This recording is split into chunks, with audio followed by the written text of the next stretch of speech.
Good evening. It's a different time of day today. It's the light is fading. It's been a beautiful day and the lights are coming up. So I thought I'd introduce you to my magical place. And as you know from the title is Magic in Therapy. So you know exactly what we're going to talk about today is magic. Now I know what you really want to hear about is Frederica. And I have great news on that front. We've heard two plops into the pond at the same time. And then we realised she's got a partner. I know, how thrilling is that? And the partner seems to be a bit of a sunbather. So they lie out on the old hairy primrose leaf. And Frederica likes the water. So they seem very happy in the pond. And I thought that the fan base need to know that she's good and all is well. And we're okay here. This is what Zilla calls the garden shed, what we call the summer house, and what really lovely friends of ours call the magic spot. And it's a little bit magical because there's lots of, as you can imagine, lots of things in here. Beautiful. I don't know if you can see my elephants. Yeah? My lovely old elephants. And as you can see, this carpet behind me. And so there's things in this the magic shed that are from all over the world. And Sarah Raven and Amazon Prime. But what's curious about it is that they have a blend, a bit like this carpet behind me. They have a blend that makes a kind of mystical, magical whole. And when I thought about talking about magic in therapy, I started to get a little bit anxious because I thought, well, the real definition of one of the original definitions of magic is sorcery, making mysterious things happen, and we don't know how they happen. And I thought, well, I really don't want to talk about the supernatural, but I do want to talk about magic, and I do want to talk about therapy, and I'm going to take the other side of magic, which is about captivation and enchantment. And there is a lot of that in therapy. And I have loved magic since I was little. And I never wanted to know how it was done. I was one of those, no, don't show me. I just want the magic. And I never want to go backstage. I never need to know how it's done. It's all good. I'm quite happy with illusion.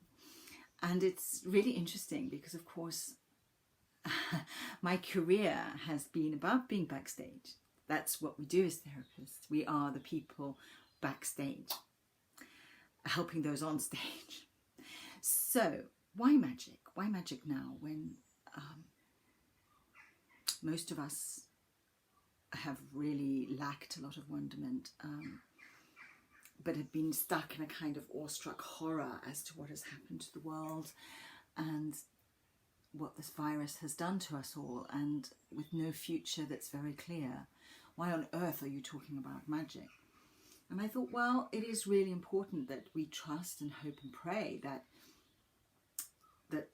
scientists and economists will get us out of this, and please God they will, and thank goodness for them.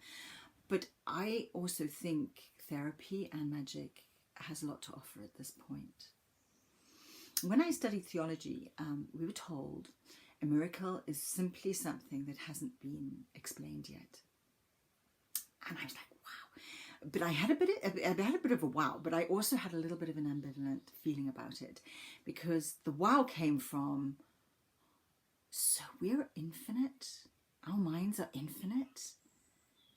The downside was, are you telling me there's no miracles? And I didn't like that bit so much. So, I know. You can't have your cake and eat it. And of course I want my cake and eat it. So magic and therapy, get back on the subject. No, I'll get back on the subject. Well, what happens in therapy is quite magical. It's a hard-won magic because it takes an enormous amount of work, both from the therapist and from the client. And it is quite a phenomenon. And we don't fully understand it. So that's the mystical bit. We do know it works. We have learnt more and more and more, and neuroscience is catching up with us, which is great. But we know the phenomena of one psyche being completely conscious and present and in touch with another psyche. So much so that they listen with every note of their body to every note of the other. And at that point, of course, we call that attunement in therapy. At that point, we're attuning to other. And then that's when a little bit of the magic happens, because when you attune to other and you really listen to other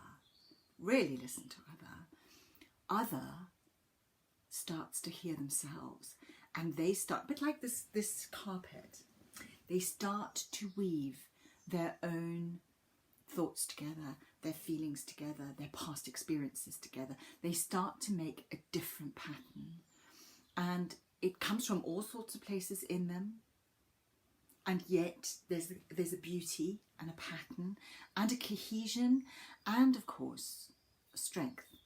And right now, that's exactly what all of us need. We need to be strong. And that's what happens in therapy. That when we are totally present with another human being, we contain them. And through containing them, they form themselves and they weave themselves together. And it is a really enchanting and captivating process. I think that's enough from me tonight. I wish you a very good evening, a nice sleep, and just a little bit of stardust. Good night.